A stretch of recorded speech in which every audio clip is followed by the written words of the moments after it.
Tujuan utama manual ini adalah untuk memberikan panduan kepada penggerak projek dan perunding SIA dalam penyediaan laporan SIA supaya ianya berkualiti dan dapat berperanan bagi membantu di dalam proses membuat keputusan yang berkesan di dalam mengurus isu-isu sosial yang terhasil daripada sesuatu projek pembangunan.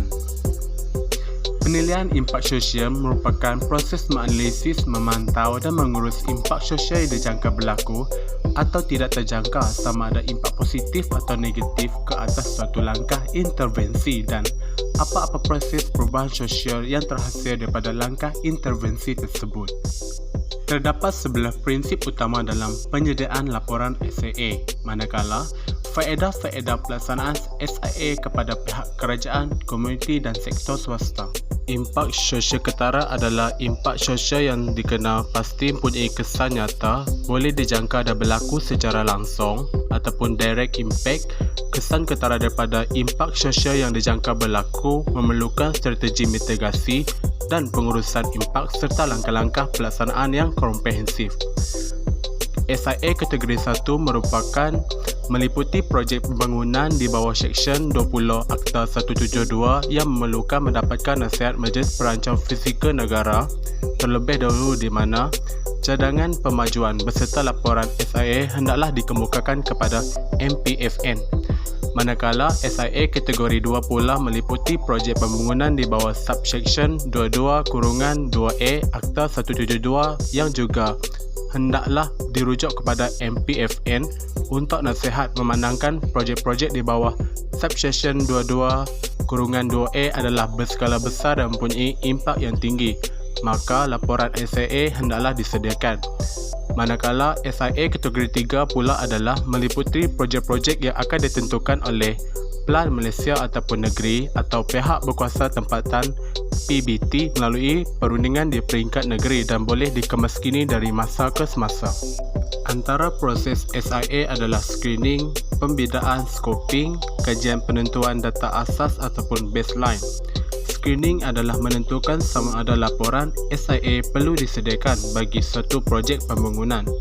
Ianya juga bertujuan untuk menentukan kategori SIA seperti mana yang telah ditetapkan, seperti SIA kategori 1, SIA kategori 2 atau SIA kategori 3. Pembidaan pula adalah bermaksud suatu proses awalan untuk mengumpul atau menentukan bidang isu yang hendak ditangani.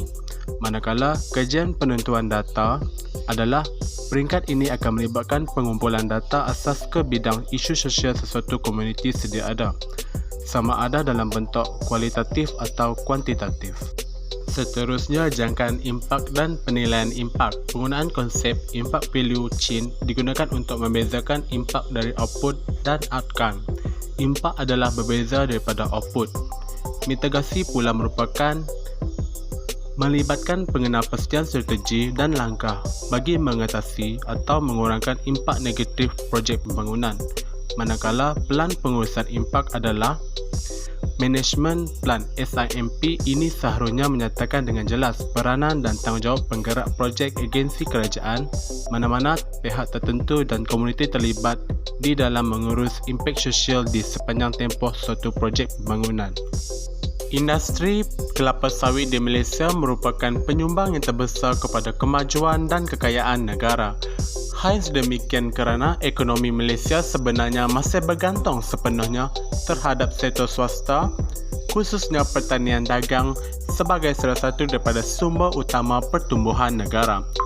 Oleh hal sedemikian, pertumbuhan sektor pertanian akan dijangka berkembang akibat sumbangan daripada subsektor komuniti dan bukan komuniti. Tambahan pula, permintaan tinggi terhadap minyak kelapa sawit dijangka akan menyebabkan peningkatan yang drastik kepada pengeluaran kelapa sawit di negara ini, yang menjadi salah satu daripada punca pencarian rata-rata penduduk di negara ini. Negara Indonesia dan Malaysia merupakan sebuah negara yang aktif dalam penanaman kelapa sawit di Asia Tenggara. Hal ini sedemikian kerana sejak tahun 2017, Indonesia merupakan negara pengeluar yang terbesar yang paling pesat berkembang di dunia, iaitu pengeluarannya telah meningkat 168 tan kepada 19 67 kepada 22 juta tan pada tahun 2007. Tidak kurang dengan Malaysia yang merupakan pengeluaran minyak sawit terbesar iaitu sebanyak 31.8% pada tahun 2016. Oleh hal yang sedemikian, penilaian impak sosial terhadap penjualan kelapa sawit di muka Sarawak telah mencapai objektif iaitu mengkaji tentang faktor-faktor peningkatan permintaan terhadap minyak kelapa sawit di muka Sarawak. Selain itu, mengkaji impak penjualan kelapa sawit terhadap alam sekitar di muka Sarawak dan mencadangkan langkah-langkah yang dapat dilaksanakan untuk mengurangkan impak aktiviti penjualan kelapa sawit di muka Sarawak. Metodologi kajian adalah menggunakan kaedah kuantitatif adalah berasaskan extensive research yang secara umum berbentuk didaktif.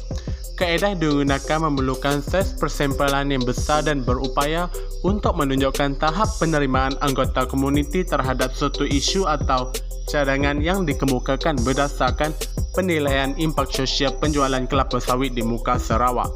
Oleh itu, soal selidik adalah digunakan untuk mengumpul dapatan hasil daripada kajian di mana pengkaji telah mengedarkan borang soal selidik sebanyak 50 borang kepada 50 responden di kajian penilaian impak sosial penjualan kelapa sawit di muka Sarawak.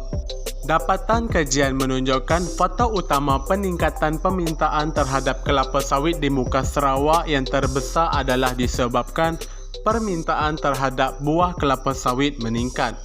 Hal ini sedemikian kerana responden yang sangat bersetuju dengan faktor yang menyumbang kepada peningkatan permintaan terhadap kelapa sawit di muka Sarawak adalah disebabkan permintaan terhadap buah sawit yang meningkat, iaitu dengan 84% yang sangat setuju, manakala responden yang setuju dengan permintaan terhadap buah kelapa sawit meningkat adalah sebanyak 16%. Dapatan yang kedua telah menunjukkan responden yang sangat setuju dengan impak penjualan kelapa sawit terhadap alam sekitar di muka Sarawak yang tertinggi adalah akan menyebabkan kerosakan jalan raya yang berturut mewakili 64% jumlah yang sangat setuju, manakala jumlah responden yang setuju dengan impak kerosakan terhadap jalan raya berturut adalah sebanyak 14% dan jumlah responden yang tidak pasti adalah sebanyak 22%.